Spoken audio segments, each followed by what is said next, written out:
ಕಾವ್ಯೋದಯ YouTube channel. ಎಲ್ಲರೂ ಚೆನ್ನಾಗಿದ್ದೀರಾ ಅಂತ ಅಂದ್ಕೊಂಡಿದ್ದೀನಿ. ಸೊ ಇವತ್ತೇನಂತಂದರೆ ಕಾರ್ತಿಕ್ ಮಾಸ ಮುಗಿದ್ಮೇಲೆ ಇವತ್ತು ಫಸ್ಟ್ ಟೈಮ್ ನಮ್ಮನೇಲಿ ಒಂದು ನಾನ್ ವೆಜ್ ರೆಸಿಪಿ ಮಾಡ್ತಾ ಇರೋದು. ಅಂದರೆ ಚಿಕನ್ ಸಾಂಬಾರು ಮಾಡೋಣ ಅಂತ ಅಂದ್ಕೊಂಡಿದ್ದೀವಿ ಫಾರಮ್ ಕೋಳಿಯಲ್ಲಿ. ಇವಾಗ ನಾನು ದಯನವರು ಹೋಗಿ ತೊಗೊಂಡು ಬಂದ್ವಿ. ಒಂದೇನಂದರೆ ಕಾರ್ತಿಕ್ ಮಾಸ ಮುಗಿದ್ಮೇಲೆ ನಮ್ಮನೇಲಿ ನಾನ್ ವೆಜ್ ರೆಸಿಪಿನೇ ಮಾಡಿಲ್ಲ. ಅಂದರೆ ನಾವಿಬ್ಬರು ಹೊರಗಡೆ ತಿನ್ಕೊತಾ ಇದ್ವಿ, ಆದರೆ ಮನೇಲಿ ಮಾಡ್ತಾ ಇರಲಿಲ್ಲ, ಮತ್ತು ಅಮ್ಮನೂ ಕೂಡ ತಿಂತಾ ಇರಲಿಲ್ಲ. ಸೊ ಹಾಗಾಗಿ ಇವತ್ತು ಟಿಫನ್ ಏನೋ ಮಾಡೋದು ಬೇಡ, ಒಂದೇ ಸತಿ ಸಾಂಬಾರು ಮಾಡೋಣ ಅಂತ ಅಂದ್ಕೊಂಡಿದ್ದೀನಿ. ಸೊ ಅದಕ್ಕೆ ಇವಾಗ ಚಿಕನ್ ಎಲ್ಲ ತೊಗೊಂಡು ಬಂದು ವಾಶ್ ಮಾಡಿ ರೆಡಿ ಮಾಡಿ ಇಟ್ಕೊಂಡಿದ್ದೀನಿ.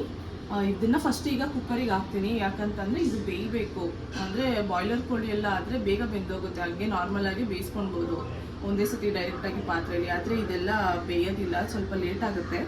ಸೊ ಅದಕ್ಕೋಸ್ಕರ ಫಸ್ಟು ನಾನು ಕುಕ್ಕರಲ್ಲಿ ಬೇಯಿಸ್ಕೊತೀನಿ, ಆಮೇಲೆ ಸಾಂಬಾರಿಗೆ ಸಪ್ರೇಟಾಗಿ ರೆಡಿ ಮಾಡ್ಕೊತೀನಿ. ಇವಾಗ ನಾನು ಇದಕ್ಕೆ ಏನೇನು ಇಂಗ್ರೀಡಿಯೆಂಟ್ಸ್ ಹಾಕ್ತೀನಿ, ಹೇಗೆ ಮಾಡ್ತೀನಿ ಅಂತ ತೋರಿಸ್ತೀನಿ. ಓಕೆನಾ, ಲೆಟ್ಸ್ ಗೆಟ್ ಸ್ಟಾರ್ಟೆಡ್. ಈಗ ನಾನು ಕುಕ್ಕರ್ನ ಬಿಸಿಗೆ ಇಟ್ಕೊತಾ ಇದ್ದೀನಿ. ಕುಕ್ಕರ್ ಸ್ವಲ್ಪ ಬಿಸಿ ಆಗಬೇಕು. ಅದಕ್ಕೆ ಒಂದು ಸ್ವಲ್ಪ ಎಣ್ಣೆ, ಅಂದರೆ ಫಾರಮ್ ಕೋಳಿಯಲ್ಲಿ ಜಿಡ್ಡಿರುತ್ತೆ, ಸೊ ಎಣ್ಣೆ ಬಿಡುತ್ತಲ್ಲ, ಹಾಗಾಗಿ ನಾನು ಒಂಚೂರು ಲೈಟಾಗಿ ಎಣ್ಣೆ ಹಾಕ್ಕೊತೀನಿ.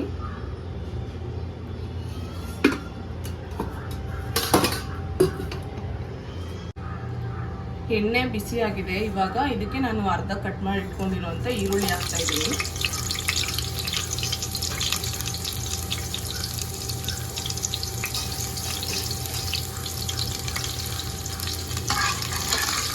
ಒಗ್ಗರಣೆಗೆ ನಾನು ಬರೀ ಈರುಳ್ಳಿ ಒಂದೇ ಹಾಕ್ಕೊಳ್ಳೋದು. ಕೆಲವರು ಬೆಳ್ಳುಳ್ಳಿ ಕೂಡ ಜಜ್ಜಿ ಹಾಕ್ತಾರೆ, ಆದರೆ ನಾನು ಬರೀ ಈರುಳ್ಳಿ ಮಾತ್ರ ಹಾಕ್ಕೊತೀನಿ. ಅದಾದ ನಂತರ ಇಲ್ಲಿ ವಾಶ್ ಮಾಡಿ ಇಟ್ಕೊಂಡಿದ್ದೀನಲ್ಲ ಆ ಚಿಕನ್ನು,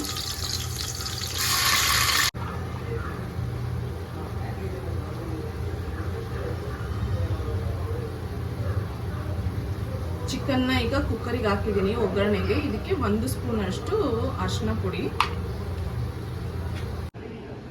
ಸೊ ಚಿಕನ್ಗೆ ಅರಿಶಿನ ಎಲ್ಲ ಹಾಕಿದ್ನಲ್ಲ, ಅದೆಲ್ಲ ಹೊಂದ್ಕೊಳ್ಳಿ ಅಂದ್ಬಿಟ್ಟು ನಾನು ಸೌಟಲ್ಲೆಲ್ಲ ಏನು ತಿರುಗಿಸೋಕೆ ಹೋಗಲ್ಲ, ಇಲ್ಲಿ ಕೈಯೆಲ್ಲ ತಿರುಗಿಸ್ತೀನಿ. ಸೊ ಆವಾಗ ಹೊಂದ್ಕೊಳ್ಳುತ್ತೆ, ಎಲ್ಲ ನೀಟಾಗಿ ಹೊಂದ್ಕೊಡೆ. ಮತ್ತು ಈ ಕಡೆ ಬಿಸಿನೀರು ಕೂಡ ಇಟ್ಟಿದ್ದೀನಿ, ಯಾಕಂತಂದರೆ ಕುಕ್ಕರಿಗೆ ಹೇಗಿದ್ರು ಬೇಯೋಕ್ಕೆ ನೀರು ಹಾಕಬೇಕಲ್ಲ. ಸೊ ಬಿಸಿನೀರು ಫಸ್ಟೇ ಇಟ್ಕೊಂಡ್ರೆ ಒಂದು ಸ್ವಲ್ಪ ಬೇಗ ಆಗುತ್ತೆ ಅನ್ನೋದಕ್ಕೋಸ್ಕರ ಒಂದು ಕಡೆ ಬಿಸಿನೀರು ಇಟ್ಕೊಂಡಿದ್ದೀನಿ. ಈಗ ಇದಕ್ಕೆ ಒಂದು ಸ್ವಲ್ಪ ಉಪ್ಪು, ಫಸ್ಟೇ ಚಿಕನ್ ಬೇಯಿಸೋವಾಗಲೇ ಒಂದು ಸ್ವಲ್ಪ ಉಪ್ಪು ಹಾಕ್ಕೊಂಡಿರ್ತೀನಿ. ಅದಾದಮೇಲೆ ಮತ್ತೆ ಸಾಂಬಾರು ಕುದಿಬೇಕಾದ್ರೆ ಇನ್ನೊಂದು ಸ್ವಲ್ಪ ಉಪ್ಪು ಹಾಕ್ಕೊತೀನಿ. ಆವಾಗ ಟೇಸ್ಟ್ ನೋಡಿ ಹಾಕ್ಕೊತೀನಿ. ಇವಾಗ ಒಂದು ಸ್ವಲ್ಪ ಚಿಕನ್ ಎಲ್ಲ ಬೇಯಬೇಕಾದ್ರೆ ಮಾಂಸಕ್ಕೆಲ್ಲ ಒಂದು ಸ್ವಲ್ಪ ಉಪ್ಪು ಇಟ್ಕೊಳ್ಳಿ ಅಂತ ಈಗ ಒಂಚೂರು ಲೈಟಾಗಿ ಉಪ್ಪು ಹಾಕಿರ್ತೀನಿ.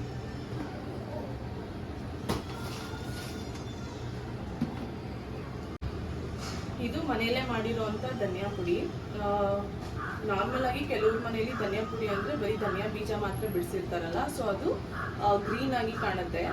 ಆದರೆ ಇಲ್ಲಿ ನಾವು ಧನಿಯಾ ಜೊತೆಗೆ ಮೆಣಸಿನ್ಕಾಯಿನೂ ಸೇರಿಸಿ ಬಿಡಿಸ್ಕೊಂಡಿರ್ತೀವಿ. ಸೊ ಹಾಗಾಗಿ ನಮ್ಮ ಮನೆ ಖಾರ ಕೆಂಪಗಿರುತ್ತೆ, ಕೆಂಪಗೆ ಮಾಡ್ಕೊಂಡಿರ್ತೀವಿ ಖಾರನ. ಸೊ ಧನಿಯಾ ಪುಡಿ ಇದನ್ನ 2 ಸ್ಪೂನ್ ಹಾಕ್ತೀನಿ ಫಸ್ಟು. ಇದು ಕೂಡ ಅಷ್ಟೇ, ಮಾಂಸಕ್ಕೆ ಸ್ವಲ್ಪ ರುಚಿ ಹಿಡೀಲಿ ಅಂತ 2 ಸ್ಪೂನ್ ಹಾಕ್ಬಿಟ್ಟು ಆಮೇಲೆ ಮತ್ತೆ ಮಸಾಲೆ ಎಲ್ಲ ಹಾಕುವಾಗ ಇನ್ನೊಂದು ಸ್ವಲ್ಪ ಎಷ್ಟು ಬೇಕು ರುಚಿಗೆ ತಕ್ಕಷ್ಟು ಇನ್ನೊಂದು ಸ್ವಲ್ಪ ಪುಡಿ ಹಾಕ್ಬಿಟ್ಟು ಆಮೇಲೆ ಬೇಯಿಸ್ಕೊತೀವಿ.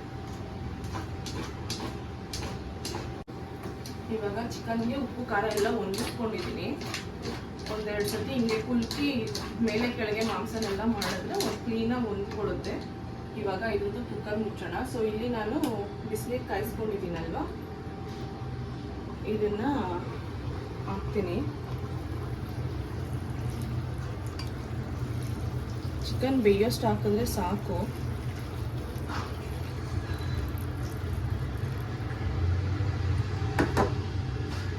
ಇವಾಗ ಇದ್ರ ಕುಕ್ಕರ್ ಮುಚ್ಚಿಬಿಟ್ಟು ಒಂದು ಮಿನಿಮಮ್ ಅಂದರೆ ಒಂದು 7ರಿಂದ 8 ವಿಷಲ್ ಅಂತೂ ಆಗಲೇಬೇಕು. ಆವಾಗ ಮಾಂಸ ಚೆನ್ನಾಗಿ ಬೆಂದಿರುತ್ತೆ, ಮತ್ತು ಅದ್ರದ್ದು ಜಿಡ್ಡೆಲ್ಲ ಬಿಟ್ಕೊಳ್ಳುತ್ತೆ.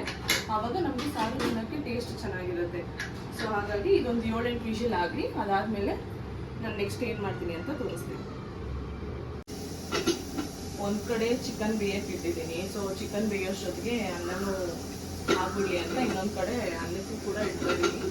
ಸೊ ಎಲ್ಲ ಒಂದೇ ಸತಿ ಒಂದು ಆಲ್ಟರ್ನೇಟಿವ್ ಆಗಿ ಮಾಡ್ಕೊಂಡ್ಬಿಟ್ರೆ ನಮಗೂ ಬೇಗ ಆಗುತ್ತೆ ಅಂತ ಅಂದ್ಬಿಟ್ಟು ಸೊ ಎಲ್ಲ ಇವಾಗ ಜೊತೆಗೆ ಮಾಡ್ಕೊತಾ ಇದ್ದೀನಿ.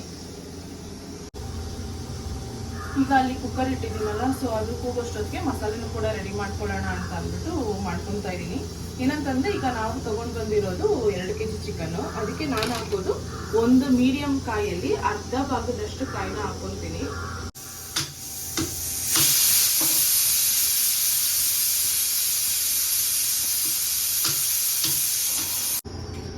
ಇವಾಗ ನಾನು ಮಸಾಲೆಗೆಲ್ಲ ರೆಡಿ ಮಾಡ್ಕೊಂಡಿದ್ದೀನಿ. ಏನೇನು ತೊಗೊಂಡಿದ್ದೀನಿ ಅಂದರೆ ಕಾಯಿ ಅರ್ಧ ಭಾಗದಷ್ಟು, ಆವಾಗಲೇ ಹೇಳಿದ್ನಲ್ಲ, ಒಂದು ಕಾಯಲ್ಲಿ ಅರ್ಧ ಭಾಗದಷ್ಟು ಕಾಯಿ ತೊಗೊಂಡಿದ್ದೀನಿ.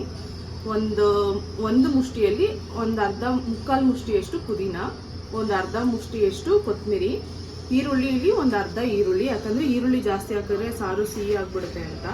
ಆಮೇಲೆ ಒಂದು ಚಿಕ್ಕ ಟೊಮ್ಯಾಟೊ, ಶುಂಠಿ, ಬೆಳ್ಳುಳ್ಳಿ, ಇದೊಂದು 1.5 ಗೆಡ್ಡೆ ಬೆಳ್ಳುಳ್ಳಿ, ಇದೊಂದು ಸ್ವಲ್ಪ ಶುಂಠಿ, ಚಕ್ಕೆ, ಲವಂಗ, ಚಕ್ಕೆ ಒಂದು 3 ಪೀಸು, ಲವಂಗ ಒಂದು 3 ಪೀಸ್ ತೊಗೊಂಡಿದ್ದೀನಿ. ಮತ್ತು ಕಲರ್ ಬರಲಿ ಅಂತ ಒಂದು 5 ಬ್ಯಾಡಗಿ ಮೆಣಸಿನ್ಕಾಯಿ ತೊಗೊಂಡಿದ್ದೀನಿ. ಇವಾಗ ರೆಡಿ ಮಾಡಿ ಇಟ್ಕೊಂಡಿರೋಂಥ ಮಸಾಲೆ ಐಟಮ್ನೆಲ್ಲ ನಾನು ಒಂದು ಬಾಣಲಿ ಇಟ್ಬಿಟ್ಟು ಅದಕ್ಕೊಂದು ಸ್ವಲ್ಪ ಎಣ್ಣೆ ಹಾಕಿದ್ದೀನಿ. ಇದನ್ನೆಲ್ಲ ಇವಾಗ ಒಂದು ಸ್ವಲ್ಪ ಫ್ರೈ ಮಾಡ್ಕೊತೀನಿ ಎಣ್ಣೆಲಿ.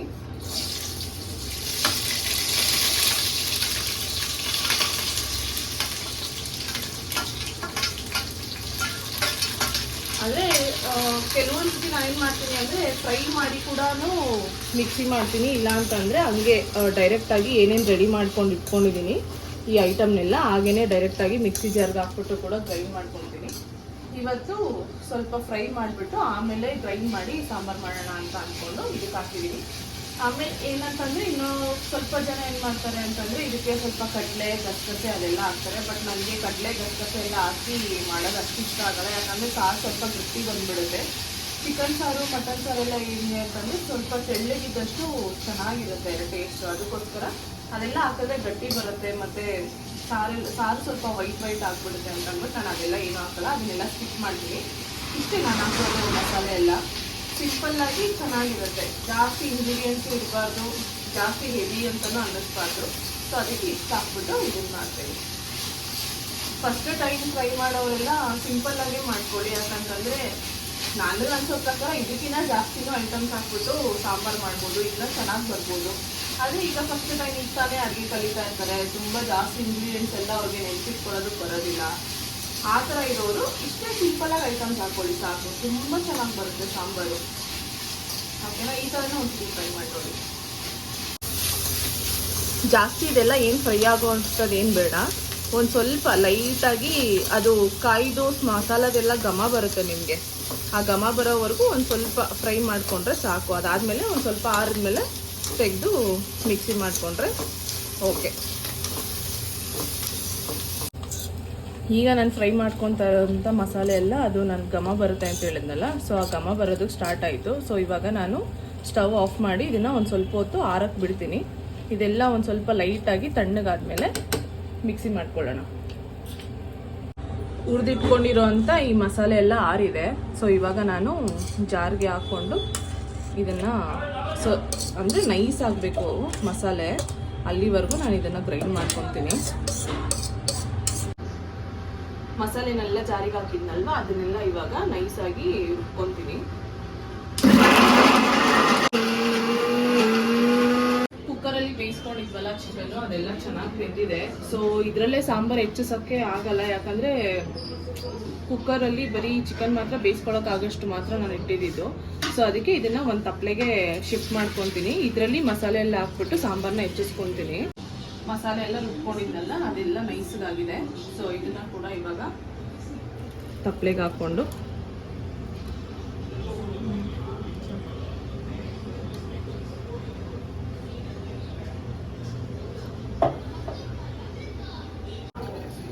ಇವಾಗ ತಪ್ಪಲೆಗೆ ಬೇಯಿಸಿಟ್ಕೊಂಡಿದ್ದ ಚಿಕನ್ನು, ರುಬ್ಬಿಟ್ಕೊಂಡಿದ್ದಂಥ ಮಸಾಲೆ ಮತ್ತು ಉಪ್ಪು ಮತ್ತು ಇನ್ನೇನಾದರೂ ಸ್ವಲ್ಪ ಖಾರ ಬೇಕಿತ್ತು ಅಂದರೆ ಎಲ್ಲ ಹಾಕ್ಬಿಟ್ಟು ನಾನು ರೆಡಿ ಮಾಡಿ ಸಾರನ್ನ ಕುದಿಯೋಕ್ಕೆ ಅಂತ ಇಟ್ಟಿದ್ದೀನಿ. ಇವಾಗ ಇದೆಲ್ಲ ಕುದ್ದ ಮೇಲೆ ಚಾಕುನ ಕೂಡ ಕಾಯಕ್ಕೆ ಇಟ್ಟಿದ್ದೀನಿ. ಚಾಕು ಹಾಕಿ ಒಂದ್ಸತಿ ಚರ್ರ ಅನ್ನಿಸ್ಬಿಟ್ರೆ ಚಿಕನ್ ಸಾರು ಮುಗೀತು. ಸೊ ಇದೆಲ್ಲ ಫುಲ್ಲು ರೆಡಿ ಆದಮೇಲೆ ಹೇಗಿದೆ ಅಂತ ಹೇಳ್ತೀನಿ. ಸಾರು ಕುದೀತಾ ಇದೆ ಚೆನ್ನಾಗಿ. ಸೊ ಇದಕ್ಕೆ ಕಾದಿರುವಂಥ ಚಾಕು ನೋಡಿ ಹೆಂಗೆ ಕಾದಿದೆ ಕೆಂಪಿಗೆ. ಸೊ ಚಾಕು ಒಂದ್ಸತಿ ಹಾಕ್ಬಿಟ್ಟು ಚರ್ರ ಅನ್ನಿಸ್ಬಿಟ್ರೆ ಸಾರು ಮುಗೀತು. ಅಡುಗೆ ಇವಾಗ ರೆಡಿ ಆಯಿತು. ಟಿಫನ್ ಟೈಮ್ಗೆ ರೆಡಿ ಮಾಡೋಣ ಅಂತ ಅಂದ್ಕೊಂಡ್ರೆ ಅದು ಊಟದ ಟೈಮೇ ಆಗೋಯಿತು. ಸೊ ಇದು ನಾನು ಮಾಡಿರೋ ಅಂಥ chicken sambar. So complete details ನಿಮಗೆ ವೀಡಿಯೋದಲ್ಲಿ ಸಿಗುತ್ತೆ, ನಾನು ಯಾವ ರೀತಿ ಸಾಂಬಾರು ಮಾಡಿದೆ ಅಂತ ಎಲ್ಲ. ಸೊ ಇವಾಗ ತಿಂದು ಟೇಸ್ಟ್ ಹೇಗಿದೆ ಅಂತ ನೋಡಬೇಕು. ಕಾರ್ತಿಕ್ ಮಾಸ ಆದಮೇಲೆ ಫಸ್ಟ್ ಟೈಮ್ ಸಾಂಬಾರು ಮಾಡಿರೋದ್ರಿಂದ ಆ ಸ್ಮೆಲ್ಲೇ ಒಂಥರ ಟೆಂಪ್ಟ್ ಮಾಡ್ತಾಯಿದೆ, ತಿನ್ನಿ ಬೇಗ ಅಂತ. ಸೊ ಇನ್ನೂ ವೆಯ್ಟ್ ಮಾಡೋಕ್ಕಾಗಲ್ಲ ತಟ್ಟೆಗೆಲ್ಲ ಹಾಕೊಂಡ್ಮೇಲೆ. ಈಗ ಊಟ ಮಾಡಿ ಸ್ವಲ್ಪ ಹೊತ್ತು ರೆಸ್ಟ್ ಮಾಡೋದು, ಯಾಕಂದರೆ ಅವಾಗಿಂದ ಶೂಟ್ ಮಾಡೋದು ಮತ್ತು ಅಂದರೆ ಒಂದು ಸತಿ ಆಗೋ ಕೆಲಸ ಎರಡೆರಡು ಸತಿ ಆಗುತ್ತಲ್ಲ, ಸೊ ಟೈಮ್ ತುಂಬ ಜಾಸ್ತಿ ತೊಗೊಳುತ್ತೆ. ಸೊ ಊಟ ಮಾಡಿ ಒಂದು ಸ್ವಲ್ಪ ಹೊತ್ತು ರೆಸ್ಟ್ ಮಾಡ್ತೀವಿ. ಮತ್ತು ನನಗನ್ಸೋ ಪ್ರಕಾರ ನಾನು ಆಲ್ರೆಡಿ ಒಂಚೂರು ಸಾಂಬಾರು ಮಾಡ್ಬೇಕಾದ್ರೆ ಟೇಸ್ಟ್ ಹೇಗೆ ಬಂದಿದೆ ಅಂತ ನೋಡಿದೆ, ತುಂಬ ಚೆನ್ನಾಗಿ ಬಂದಿದೆ ಸಾಂಬಾರು. ಈಗ ಹಾಕ್ಕೊಂಡಿರೋದು ಇಷ್ಟೇ ಸಿಂಪಲ್ ಇಂಗ್ರೀಡಿಯೆಂಟ್ಸ್ನೇ ಹಾಕ್ಕೊಳ್ಳಿ, ತುಂಬ ಟೇಸ್ಟಿಯಾಗಿ ಸಾಂಬಾರು ಬರುತ್ತೆ. ಇನ್ನೂ ವೆಯ್ಟ್ ಮಾಡೋಕ್ಕಾಗಲ್ಲ, ನಾನು ಈ ವಿಡಿಯೋನ ಇಲ್ಲಿಗೆ ಎಂಡ್ ಮಾಡ್ತೀನಿ. ಯಾರೆಲ್ಲ ನನ್ನ ಚಾನಲ್ಗೆ ಸಬ್ಸ್ಕ್ರೈಬ್ ಮಾಡಿದ್ದೀರಾ ತುಂಬ ಥ್ಯಾಂಕ್ಸ್. ಇನ್ನು ಯಾರೆಲ್ಲ ನನ್ನ ಚಾನಲ್ನ ಸಬ್ಸ್ಕ್ರೈಬ್ ಮಾಡಬೇಕು ದಯವಿಟ್ಟು ಆದಷ್ಟು ಬೇಗ ಸಬ್ಸ್ಕ್ರೈಬ್ ಮಾಡ್ಕೊಳ್ಳಿ. ಮತ್ತು ನಾನು ಮಾಡ್ತಾ ಇರೋಂಥ ವೀಡಿಯೋಸು ನಿಮಗೆಲ್ಲ ಇಷ್ಟ ಆದರೆ ದಯವಿಟ್ಟು ಲೈಕ್ ಮಾಡಿ, ಕಮೆಂಟ್ ಮಾಡಿ ಅಂತ ಕೇಳ್ಕೊತಾ ಇದ್ದೀನಿ. ಈ ವಿಡಿಯೋನ ಇಲ್ಲಿಗೆ ಎಂಡ್ ಮಾಡ್ತೀನಿ. Thank you.